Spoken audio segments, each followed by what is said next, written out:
बिस्मिल्लाहिर्रहमानिर्रहीम। अस्सलामु अलैकुम दोस्तों, ब्रेकिंग न्यूज़ आपसे शेयर की जा रही है कि सऊदी अरब में अरामको की जानिब से 1 महीने के लिए आज रात 12 बजे से पेट्रोल की कीमतों का एलामिया जारी कर दिया गया है, जिसके बारे में मैंने आपको ऑलरेडी इतला दी थी कि अरामको नई अनाउंसमेंट करने जा रहा है। तफसीलात मैं आपसे शेयर करता हूं। दोस्तों, वीडियो को लाइक करके शेयर आगे लाजमी कर दें। ताज़ा तरीन अपडेट जानने के लिए मेरे चैनल को देखते रहें। तफसीलात ये हैं कि 91 का पेट्रोल सऊदी अरब में आज 12 बजे से 1 रियाल 43 हलाले में मिलेगा, यानी 1.43 में 91 का पेट्रोल की पर लीटर के लिहाज से कीमत हो गई है, जो कि पिछली कीमत से इसमें अजाफा है।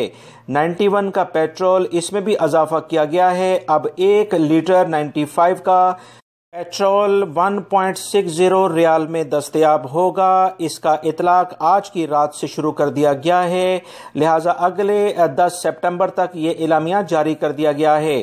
फिर से बताता चलूं कि 91 का पेट्रोल अब 1 रियाल 43 हलाले में मिलेगा, कि 95 का पेट्रोल 1 रियाल 60 हलाले में दस्तयाब होगा, यानी 1.60 इसका रेट कर दिया गया है। 1 महीने के लिए अरामको की जानिब से ये एलामिया जारी कर दिया गया है। दोस्तों, ताज़ा तरीन अपडेट जानने के लिए मेरे चैनल्स को देखते रहें।